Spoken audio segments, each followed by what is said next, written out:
Kinematics आना चाहिए, kinematics 1D 2D 3D तीनों आना चाहिए आपको, तीनों के क्वेश्चन आपसे आने चाहिए। काइनेमेटिक्स पर आने से पहले आपको वेक्टर के क्वेश्चन आने चाहिए सॉल्व करने के लिए।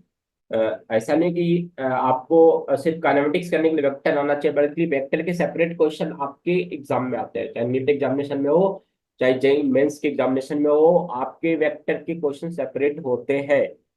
वेक्टर के क्वेश्चंस आपको सब चैप्टर में हेल्प करेंगे, it will help in all chapters, okay, but there will be separate question from this chapter as well, so it's your responsibility to do that chapter first, then only come to this chapter।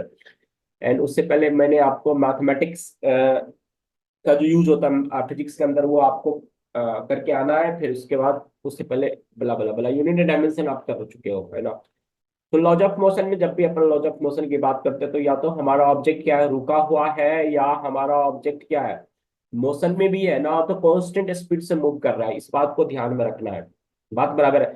Object या तो हमारा रुका हुआ है या motion में भी है ना, तो अगर कांस्टेंट स्पीड से रुका हुआ है तो इस पर क्या हो रहा है, नेट फोर्स क्या है, जीरो है। यहां से एक क्वेश्चन बन गया आपका।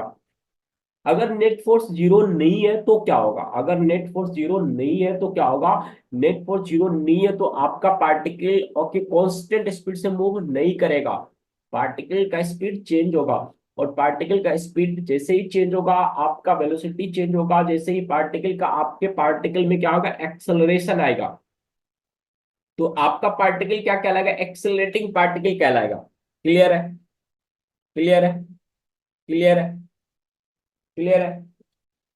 उस पर एक्सेलेरेशन पर आए उससे पहले हम बात करेंगे कि जब आप पार्टिकल किसी पार्टिकल की पर फोर्स लगाते हो तो ऐसा तो नहीं तुरंत उसकी जो भी स्टेट चेंज हो जाएगा, वो आपको अपोज करेगा, है ना, वो आपको अपोज करेगा। अपोज किस चीज से करता है, वो अपनी इनर्शिया के कारण करता है।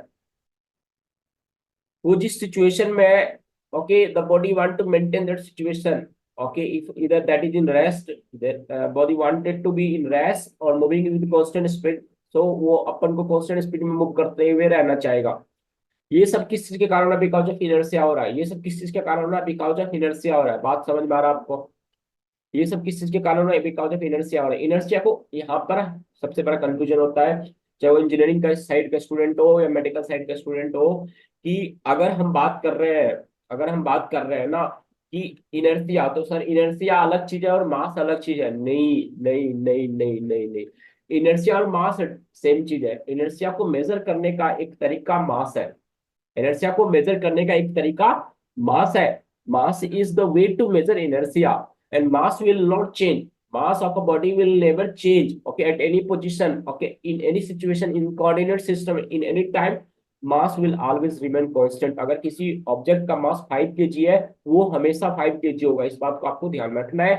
तो इस पर क्वेश्चन ऑलरेडी आ चुके हैं और आने वाले समय में फिर से पूछे जाएंगे, तो मास विल नॉट चेंज। क्लियर है, क्लियर है। तो फोर्स इनर्शिया पर बेस्ड क्वेश्चन, मास पे बेस्ड क्वेश्चन, बेसिक्स फोर्स सम के ऊपर ने उस पर क्वेश्चन आएगा, आप कर लोगे। बताइए, बताइए, बात समझ में आती है, बात समझ में आती है। बात समझ में आती है। तो फर्स्ट लॉ ऑफ मोशन क्या कहती है, फर्स्ट लॉ ऑफ मोशन क्या कहती है कि अगर आपके ऑब्जेक्ट पर नेट फोर्स जीरो है, अगर आपके ऑब्जेक्ट पर नेट फोर्स जीरो है, तो या तो ऑब्जेक्ट रेस्ट में है या मूव भी कर रहा है, तो कांस्टेंट स्पीड से मूव कर रहा है। और ये कंडीशन अगर फुलफिल हो रहा है तो implies acceleration is zero, implies acceleration is zero. Clear, clear, question कर लोगे, क्वेश्चन कर लोगे। I always give this example. Suppose आप गाड़ी में खड़े हो, गाड़ी एकाएक आप अपर पार्ट को किसी चीज से टच नहीं किए हो, तो गाड़ी एकाएक चलना स्टार्ट कर दिया स्पीड में, आप क्या ऐसे पीछे की तरफ हो जाओगे, है ना, व्हाई। या आप घोड़े पर बैठे हो तो ऐसे पीछे की तरफ हो जाओ, घोड़ा चलना स्टार्ट कर दिया, दौड़ना स्टार्ट कर दिया, व्हाई, बिकॉज ऑफ आपका जो lower part of the body है वो तो टच में था, सरफेस के टच में, वो मोशन में आ गया, लेकिन बिकॉज ऑफ इनर्शिया जो आपका अपर पार्ट है वो मोशन में अभी नहीं आया है। क्लियर है, इसके कारण आपका नीचे वाला पोर्शन मूव कर रहा है, लेकिन आपका अपर वाला पोर्शन क्या है, रुका हुआ है ना, इसीलिए आप बैक के साइड में क्या हो जाओगे, शिफ्ट हो जाती है आपकी बॉडी की पोजीशन। क्लियर है, बात बराबर है। Newton second law of motion क्या कहता है कि जो फोर्स होता है, नेट सम ऑफ फोर्स जो होता है मास इंटू एक्सेलरेशन के बराबर होगा, मास इंटू एक्सेलरेशन के बराबर होगा। स्टेटमेंट में फोर्स, स्टेटमेंट में कैसे लिखोगे इसको, कि एक्सेलरेशन जो होगा वो डायरेक्टली प्रोपोर्शनल होगा किसके, कितना नेट फोर्स है ऑब्जेक्ट पर। Acceleration directly proportional net force. मतलब जितना ज्यादा फोर्स होगा एक्सेलरेशन आपका उतना ज्यादा होगा, जितना कम फोर्स होगा एक्सेलरेशन आपका उतना कम होगा। बात बराबर है, बात क्लियर है। और एक्सेलरेशन जो होता है इनवर्सली प्रोपोर्शनल टू मास होता है, इस चीज को नोट्स में आप लिख लो। Acceleration inversely proportional to mass, मतलब मास ज्यादा होगा तो एक्सेलरेशन कम होगा, मास कम होगा तो एक्सेलरेशन ज्यादा होगा। बात समझ में आता है? नेट सम ऑफ एफ हम क्यों लिखते हैं, summation of F equal to M into acceleration को लिखते हैं कि एक्स एक्सिस में अपन अप्लाई कर सके न्यूटन सेकंड लॉ को, अपन एक्स एक्सिस के लोग अप्लाई कर सकते हैं, वाई एक्सिस के लोग अप्लाई कर सकते हैं, जेड एक्सिस के लोग अप्लाई कर सकते हैं। बात बराबर है, जेड में भी अप्लाई करेंगे, एक्स में भी अप्लाई करेंगे और वाई में भी अप्लाई करेंगे अपन। बात बात क्लियर है? तीनों इक्वेशन, तो इसमें एक्सेलरेशन का एक्स कंपोनेंट लेंगे, वाई कंपोनेंट लेंगे, जेड कंपोनेंट लेंगे रिस्पेक्टिवली। और जैसे एक्सेलरेशन का एक्स कंपोनेंट लेंगे तो अपन को फोर्स का एक्स कंपोनेंट आएगा, फोर्स का वाई कंपोनेंट आएगा, फोर्स का जेड कंपोनेंट आएगा। क्लियर है? Second law of motion clear हो गया? किसी को कोई दिक्कत? किसी को कोई दिक्कत? इसी को मैथमेटिकली हम मोमेंटम के टर्म में कैसे बोलेंगे, rate of change of linear momentum for body is directly proportional to external force applied okay on the body, and this change is always takes place in the direction of the applied force. Direction का अपन को हमेशा ख्याल रखना। So force is directly proportional to D P dt, rate of change of momentum with respect to time. तो proportionality को हटाओगे, एक कांस्टेंट के ले लो, okay D P dt p equal to m into b होता है। अब मास क्या कांस्टेंट है तो डिफरेंशिएशन के बाहर ले लो, तो क्या आ जाएगा आपके पास, DB by D T. DB by D T को अपन क्या कहें, एक्सेलरेशन कहेंगे, तो आपके के की वैल्यू 1 ले लो, तो force equal to mass into acceleration, this is derivation of second law. Clear? बात बराबर है? क्वेश्चन करो। Force act for 10 second on a body of mass 10 kg। Force कितने देर तक लग रहा है, 10 सेकेंड तक लग रहा है, 10 सेकेंड तक लग रहा है। मास कितना है बॉडी का, 10 kg है। ठीक है, ठीक है, बात बराबर है।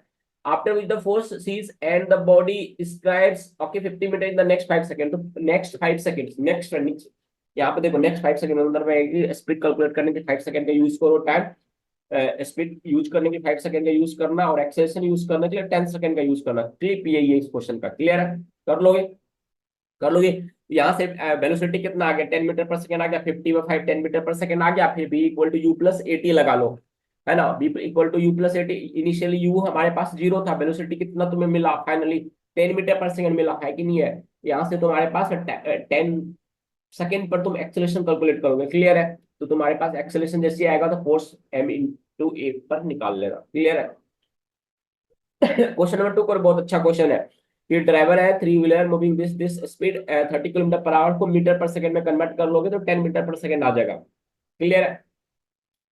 Child standing in the middle of the road and brings a vehicle to rest in 4 second, कितने देर में रेस्ट में आ रहा है, 4 सेकंड में आ रहा है। तो जो डी रेस्ट में क्यों आया, डी एक्सेलरेशन के कारण आया, मींस एक्सेलरेशन में नेगेटिव साइन आएगा, किस पर कैलकुलेट करना, 4 सेकंड पर कैलकुलेट करना। What is the average retardation force on the vehicle. So retardation force कैसे निकालोगे, पहले एक्सेलरेशन निकालो, एक्सेलरेशन निकाल लो, फिर वहां से रिटार्डेशन फोर्स निकाल लेना। मास ऑफ द जो टोटल मास देखो कितना हो गया, 400 प्लस 65 के, जैसे 465 इंटू डी एक्सेलरेशन आएगा तो तुम्हारे पास जितना ब्रेक पर अप्लाई किया होगा फोर्स वो रिटार्डिंग फोर्स आ जाएगा। बात बराबर है? अब इनिशियल स्पीड 10 है, उसको तुम्हें 0 पर लाना है, लाना है कि नहीं लाना बताओ? तो 0 पर लाना, तो बी तुम्हारा 0 हो गया, यू 10 है तो 80, एक्सेलरेशन यहाँ से -2.5 आ रहा है तुम्हारे पास, तो फोर्स यहाँ से निकल जाएगा कितना फोर्स तुमने अप्लाई किया था। बात समझ में आ रहा है? ये क्वेश्चन नंबर 3 अपन नेक्स्ट सेशन में करेंगे। इसके बाद अपन न्यूटन थर्ड लॉ के बारे में बात करेंगे। ठीक है? फिर इसके पर बेस्ड क्वेश्चन करेंगे। बात क्लियर है? किसी को कोई दिक्कत? या ऑब्वियसली आपको जो मैं इंपॉर्टेंट पॉइंट बोलता हूँ उसका नोट्स बना लोगे तो आप ही का फायदा होगा।